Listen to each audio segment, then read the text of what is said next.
माननीय नितिन गडकरी जी, श्रीमान रामबहादुर राय जी, श्रीमान महेश जी शर्मा, JK बजाज जी, हिम्मत राम जी, मुरली मनोहर जी पाठक, भारत भूषण जी त्यागी, श्रीमान कमल सिंह जी चौहान, नंद किशोर जी गर्ग, अन्य बंधुगण, सभा में उपस्थित आदरणीय बहनों, आदरणीय बंधुओं, गोविंद जी के साथ हमारा परिचय बहुत पुराना है, लेकिन मिलकर बैठकर गंभीर बातचीत थोड़ी कम हुई है। गोविंद जी काशी के गंगा के किनारे के रहने वाले हैं। जन्म तिरुपति में हुआ लेकिन परिवार काशी में, और काशी में जो शिवाला, अस्सी घाट, भदैनी ये क्षेत्र है, वहीं पर उनका बचपन बीता। बचपन में स्वयंसेवक बने, मैं समझता हूँ शायद 12th क्लास में रहे होंगे सब। BSc MSc जैसा बताया उन्होंने किया, और संघ का प्रथम वर्ष, द्वितीय वर्ष, तृतीय वर्ष भी किया। और आप लोगों को ये जानकारी कम होगी कि वे संघ के जो शिक्षण वर्ग होते थे उसमें शारीरिक और बौद्धिक दोनों में प्रथम आने वाले गोविंद जी थे। मतलब दंड और भिन्न भिन्न प्रकार के शारीरिक कार्यक्रम उसमें भी प्रथम, और जो बौद्धिक परीक्षा होती थी उसमें भी प्रथम। ऐसे गोविंद जी ने काशी हिंदू विश्वविद्यालय से जो जैसा बताया राय साहब ने MSc किया, और उसके साथ साथ स्थानीय वहां की शाखाओं को लगाने का काम गोविंद जी ने किया। बहुत ठीक ठीक तो मेरे को नहीं मालूम, लेकिन मुझको ऐसा लगता है शायद भदैनी है, शिवाला है, अस्सी है, मानसरोवर, क्योंकि तिलभांडेश्वर, तो मैं भी 9 साल काशी में रहा, तो वहाँ उन क्षेत्र में घूमना फिरना रहता था, तो ध्यान में आया कि हाँ वहाँ गोविंद जी के बहुत घर मित्र उनके हैं। जब MSc में एक अच्छी पोजीशन लेकर के गोविंद जी वहाँ से आगे बढ़े, और साथ साथ संघ का कार्य भी, तो मैं स्थानीय स्तर पर जो संघ के कार्यकर्ता होंगे, मेरे अनुमान से शायद शारदा शरण जी होंगे, शायद वहाँ काशी हिंदू विश्वविद्यालय में शंकर तत्वादी जी रहे होंगे, और वहाँ पर त्रिलोकीनाथ जी थे। उनका संबंध फिर गोविंद जी के साथ अच्छा रहा होगा। गोविंद जी मुख्य शिक्षक भी रहे, मंडल कार्यवाह भी रहे, अनेक व्यवस्थाओं में रहे, बाद में जैसा बताया प्रचारक हो गए। आप शारीरिक प्रमुख भी थे, तो बिहार में विभाग प्रचारक रहे, और बिहार के बारे में अधिक चर्चा राय साहब ने की है। फिर जब बिहार में जब ये आंदोलन चल रहा था तो 4 प्रमुख लोग बिहार में थे।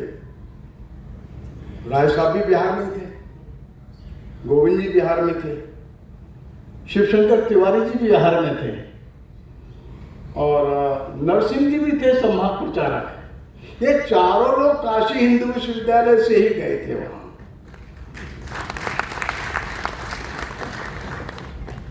बिहार के आंदोलन के बारे में तो आप लोगों ने सुना, उसमें मैं नहीं जाता, लेकिन एक बात अपने को ध्यान में रखनी है बस, जो मैं आपके सामने बताना चाहता हूं। आजादी के बाद गांधी जी कहते थे कि इस कांग्रेस को खत्म कर दो, जिसको जरूरत होगी नई पार्टी बना लेगा, लेकिन वो हुआ नहीं, और धीरे धीरे कांग्रेस जो है वो सत्ता पर काबिज हो गई, और धीरे धीरे कांग्रेस के अंदर एक तानाशाही रवैया आ गया, जो किसी भी लोकतांत्रिक व्यवस्था के लिए खतरनाक है। कांग्रेस को ऐसा लगने लगा कि वो जो चाहेंगे वही होगा।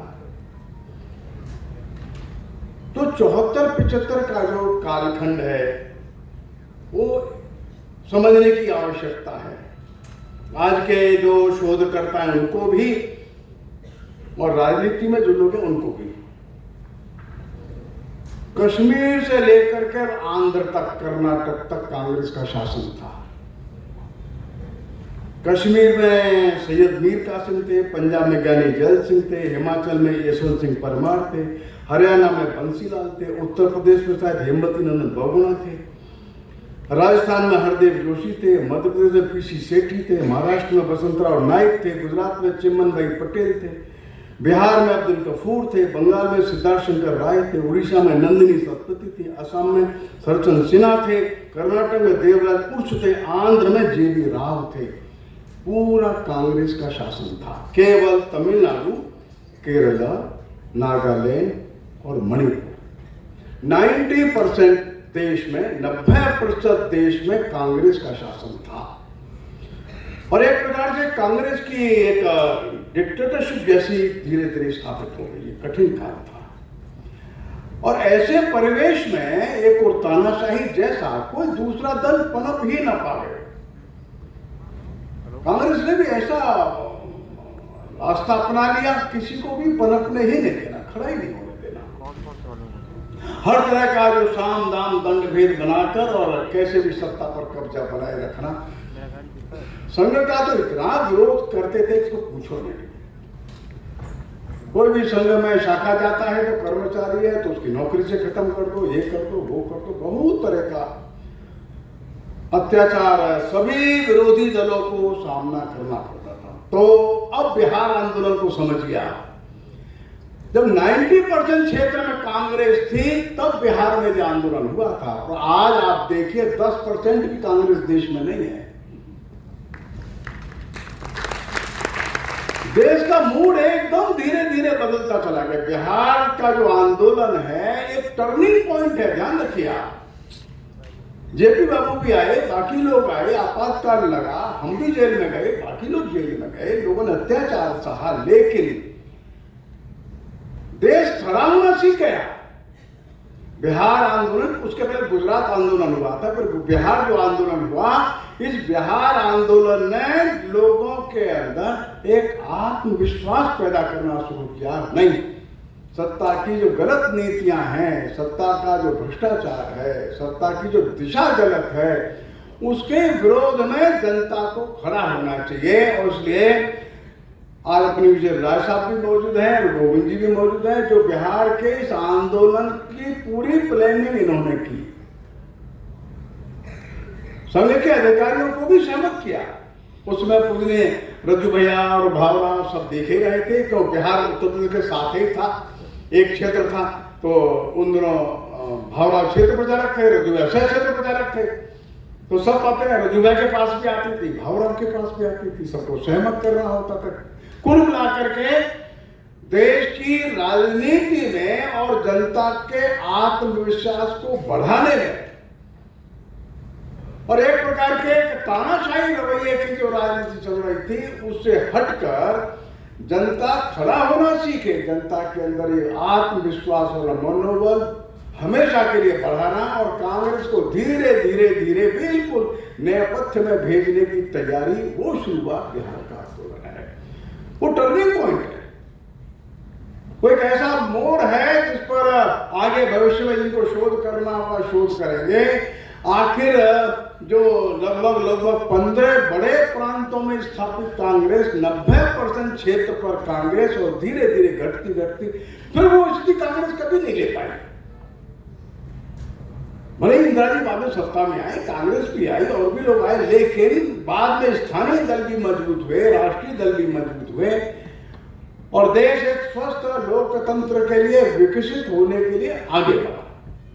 कौन जीतता है कौन नहीं जीतता ये महत्वपूर्ण नहीं है। महत्वपूर्ण यह है कि जनता जागरूक है कि नहीं, जनता सही और गलत का निर्णय कर पाती है नहीं।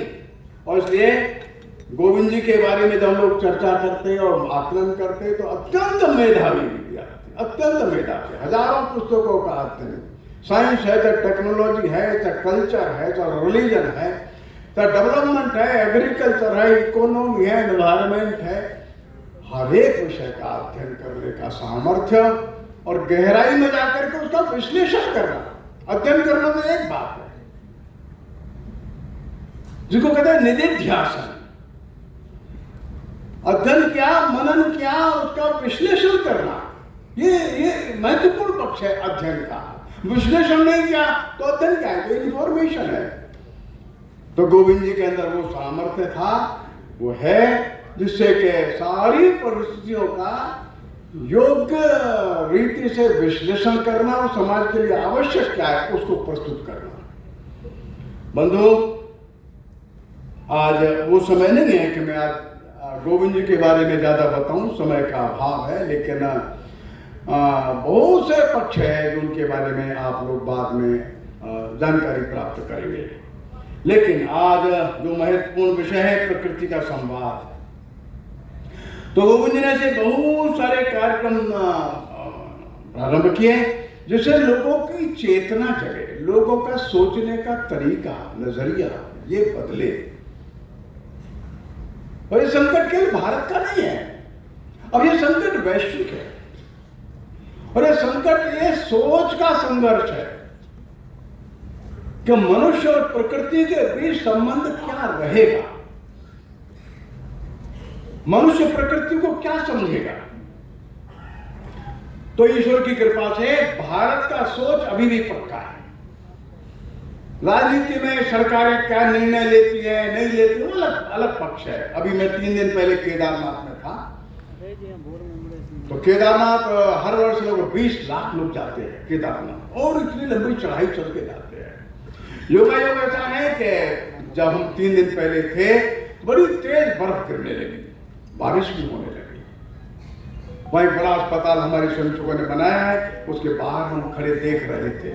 बंधुओं, 6, 7, 8 बजे का समय सायंकाल बर्फ गिर रही है।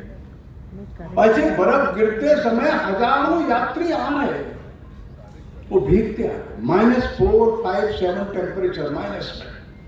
70-80 साल की 90 साल की बूढ़ी महिलाएं आ रही है, चल नहीं सकते, डोली में आ रहे, पालकी में आ रहे। कहां से आ रहे? तमिलनाडु से, केरल से, कर्नाटक से आ रहे केदारनाथ का दर्शन करना है।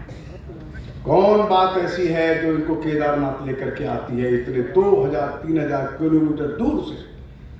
कौन बात ऐसी है कि 80 साल की उम्र में चल नहीं सकते फिर भी केदारनाथ का, गंगोत्री का, बद्रीनाथ का, रामेश्वरम का दर्शन करना चाहते हैं? भारत को उन्होंने एक मिट्टी का टुकड़ा नहीं माना है, भारत को उन्होंने मां माना है, देवता माना है, पुण्य भूमि माना है, देवभूमि माना है, आराध्या माना है, और भारत के प्रति भक्ति का भाव उनको उठा करके ले आता है वहां तक। ये भक्ति का भाव सनातन है, और भारत ही एकमात्र ऐसा देश है जो अपनी प्रकृति के साथ, अपनी धरती के साथ, अपने पहाड़ों के साथ, अपनी नदियों के किनारे के साथ अत्यंत पवित्र और भक्ति का भाव रखता है। ये है प्रकृति के साथ हमारा संवाद, ये है।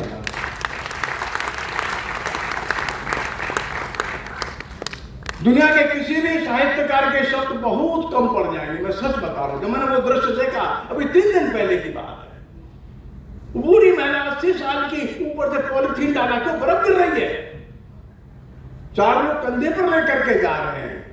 यह है प्रकृति के साथ हमारा वास्तविक लौकिक संवाद। वो संवाद करने आई है केदारनाथ, वो संवाद करने जाती है बद्रीनाथ, वो संवाद करने जाता है रामेश्वरम। हमने धरती को भोग भूमि नहीं माना है, हमने धरती के संरक्षण के साथ अपना जीवन जीना सीखा है। अगर आवश्यकता है तो एक ही लोटा पानी, आवश्यकता है तो बस 2 ही रोटी, आवश्यकता है तो केवल 2 ही वस्त्र। इस धरती को मां जब कहा तो मां होने की दीक्षा, मां होने की शिक्षा और मां होने का अनुशासन, मां होने का भाव, ये बहुत भिन्न है। एकदम मन बदल जाता है। और इसे प्रकृति से संवाद, प्रकृति के समान भाव वो ऐसा है। वो ऋषि कितना महान रहा होगा जिस ऋषि ने कहा नहीं ये धरती माँ है, धरती माँ है। और ऋषि ने ये नहीं कहा जब मेरा जन्म हुआ ये मातृभूमि, नहीं, ये नहीं कहा उसने, मैं दिल्ली में जन्म हुआ हूं, दिल्ली माता, ये नहीं कहा। उस ऋषि ने सारी धरती को मां करके संबोधित किया। अर्थात कहीं भी पैदा हुआ कोई भी व्यक्ति है, ध्यान रखे धरती का कोई भी कोना इस मातृभूमि का अंग है। ये है धरती के साथ, प्रकृति के साथ हमारी भावना है। यह अनोखी है। ऐसी भावना वाला रखने वाला व्यक्ति एक एक एक पत्थर को भी चोट नहीं पहुंचा